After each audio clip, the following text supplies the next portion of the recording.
संतांच्या भागवत वारकरी संप्रदायातील वैचारिक आणि तात्विक घुसखोरीच्या संदर्भात गेले अनेक दिवस आम्ही संघर्ष करत आहोत, भूमिका मांडत आहोत.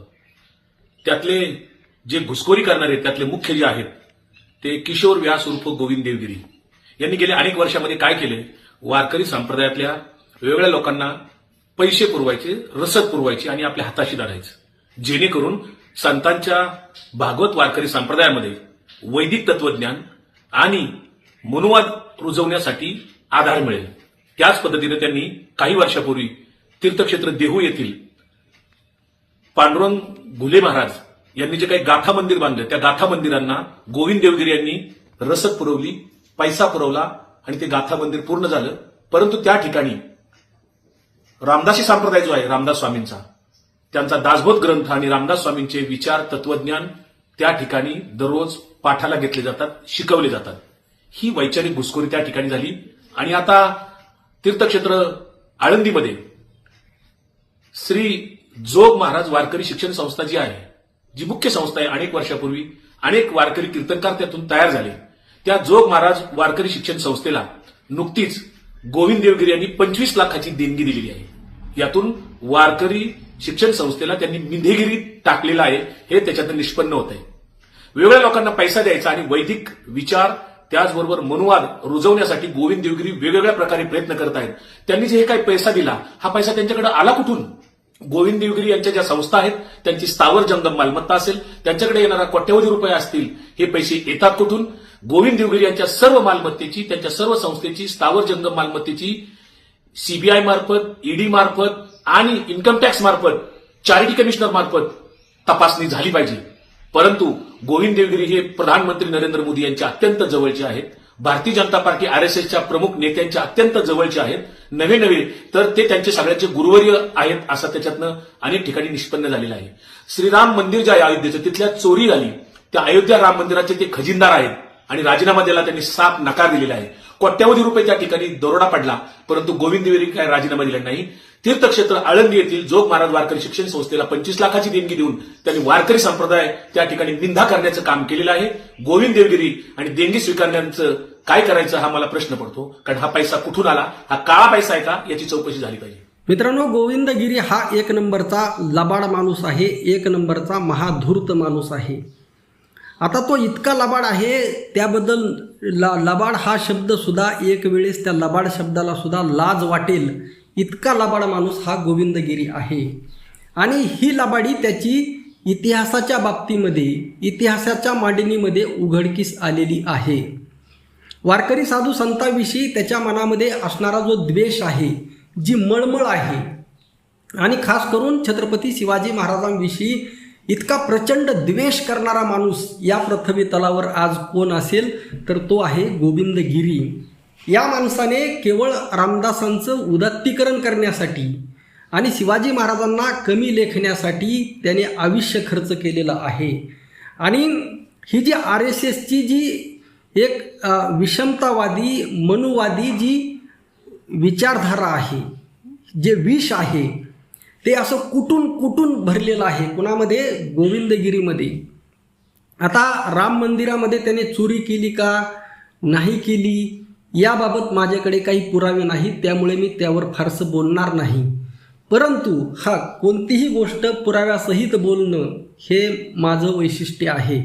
लक्षात घ्या, त्याने शिवाजी महाराजांची बदनामी केली, अपमान केला, याचे रोखठोक पुरावे माझ्याकडे आहेत आणि त्यामुळे आम्ही छाती ठोकपणे बोलत आहोत. आता राम मंदिरामध्ये चोरी झाली हे तर उघड आहे.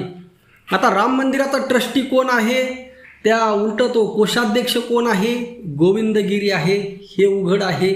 आता किमान आता चोरीमध्ये त्याचा सहभाग आहे का नाही, हे सगळ्यात पहिल्यांदा नैतिक जबाबदारी घेऊन, जर नीतिमत्ता असेल, परंतु नीतिमत्ता, नैतिकता आणि गोविंदगिरी याचा लांबून सुद्धा संबंध नाही. लक्षात ठेवा. म्हणजे ज्याचं आचरण हे अनितीने भरलेलं आहे, खोटेपणाने भरलेलं आहे, द्वेषाने भरलेलं आहे, विषमतेने भरलेलं आहे, असा माणूस नैतिकतेच्या मुद्द्यावर राजीनामा देईल हे खरं वाटत नाही. आणि गोविंदगिरी म्हणजेच मोहन भागवत आणि किंवा मोहन भागवत म्हणजेच गोविंदगिरी इतका हा माणूस महत्त्वाचा आहे. आणि या लोकांनी काय केलेलं आहे बघा. आता विकास लवांडे जे आरोप करत आहेत काही जणांना पचणार नाही, कारण त्यांची बुद्धिमत्ताच तेवढी कमी आहे. आता बघा, ज्या लोकांना पचणार नाही, खास करून वारकरी संप्रदायातील जी महाराज मंडळी हा व्हिडिओ पाहत असतील त्यांना प्रश्न आहे. आता राम मंदिरामध्ये जे ट्रस्टी आहे, तुम्ही जे महाराज मंडळी महाराष्ट्रामध्ये जेवढे काही बहुजन समाजातले, मराठा समाजातले, ओबीसी समाजातले, दलित समाजातले जे हिंदू कीर्तनकार आहेत, त्या हिंदू कीर्तनकारांना मला प्रश्न विचारायचा आहे, तुम्हाला राम मंदिराच्या ट्रस्टीमध्ये का घेतलं नाही? आता एक नवीन महाराष्ट्रामधून अजून एक सचिव कोणीतरी नेमला आफळे, मग त्याऐवजी इंदुरीकर महाराजांना का नेमलं नाही? किंवा अजून अनेक महाराज आहेत, ओबीसी समाजातले काही महाराज आहेत, त्यांना का नेमलं नाही? ते हिंदू नाहीत का? म्हणजे एकीकडे तुम्हाला हिंदू किंवा संग्राम भंडारे जो ज्या चेला आहे गोविंदगिरीचा, त्या संग्राम भंडारेला बिचाऱ्याला त्याला तरी राम मंदिराचा ट्रस्टी करा, परंतु करणार नाहीत. फक्त यूज अँड थ्रो, फक्त यांचा वापर करायचा आणि फेकून द्यायचा. तुम्हाला हिंदू म्हणून भुलवायचं. आणि जिथं मलिदा आहे, जिथं खाण्याची व्यवस्था आहे, पिढ्याने पिढ्या खाण्याची व्यवस्था या लोकांनी मंदिराच्या मार्फत केलेली आहे.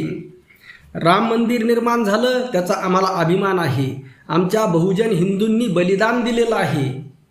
सगळ्यात जास्त बलिदान गोविंदगिरी तुझ्या बांधवांनी दिलेलं नाही. आमच्या हिंदू, ओबीसी, हिंदू, मराठा किंवा वेगवेगळ्या प्रदेशातील बहुजन हिंदूंनी बलिदान दिलेलं आहे.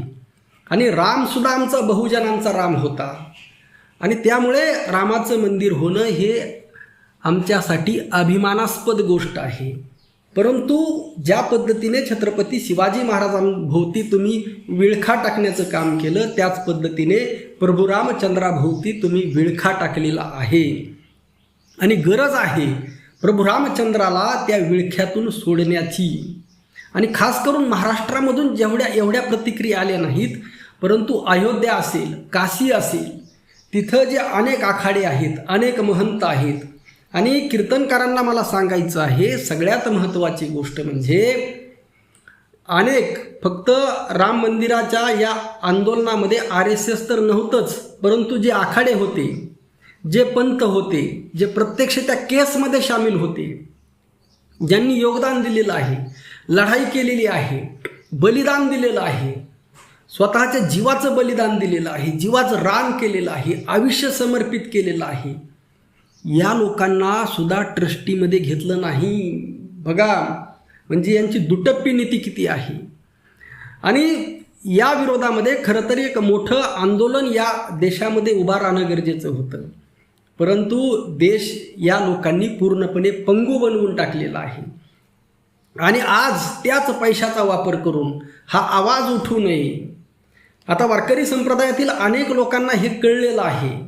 किमान 70% लोक तरी आता गोविंदगिरीच्या विरोधामध्ये आहेत. आता 10-5 जे मिंदे आहेत हे लोक बोलणार नाहीत. आणि यांना अजून मिंद करण्यासाठी याने 25 लाख देणगी दिली का? याचं तपोवन काहीतरी आहे असं सुद्धा ऐकलेलं आहे. आणि याचा वाढदिवस, त्या वाढदिवसाला सुद्धा लाखो करोड रुपये याचे खर्च झाले. तो एवढा मोठा लाखो रुपयाचा मंडप उभा केला. हा निधी, हा पैसा कुठून आला? हा पैसा कुठून आला याची चौकशी होणं गरजेचं आहे.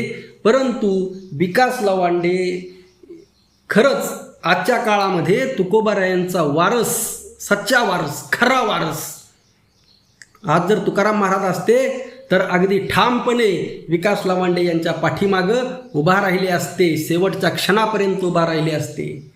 आणि परंतु तरीही मला विकास लवांडे यांना सांगायचं आहे, तुम्ही तुकोबारायांचे वारस शोभून दिसता, पण ही व्यवस्था RSSने पोखरलेली आहे. येथील हे सगळे प्रमुख कीर्तनकार, वारकरी संप्रदाय त्यांच्या आहारी गेलेला आहे. आणि त्यामुळे ही सगळी सिस्टम ही याची तपासणी कधीही करणार नाही. ही गोविंदगिरीतला दोषी कधीही ठरवणार नाही, ना तपासणी होणार, काही सुद्धा होणार नाही. आणि त्यामुळेच मी जास्त बोलत नाही या विषयावर, कारण मला माहीत आहे काहीच होणार नाही. परंतु तुमच्यासारखे तुमच्यासारखे जे लढत आहेत त्यांच्यासोबत किमान त्यांना साथ देणं हे नैतिक कर्तव्य आमचं आहे. म्हणून हा व्हिडिओ आपलं मत नक्की कळवा. रामकृष्ण हरी. जय जगद्गुरू. जय शिवराय. जय भीम.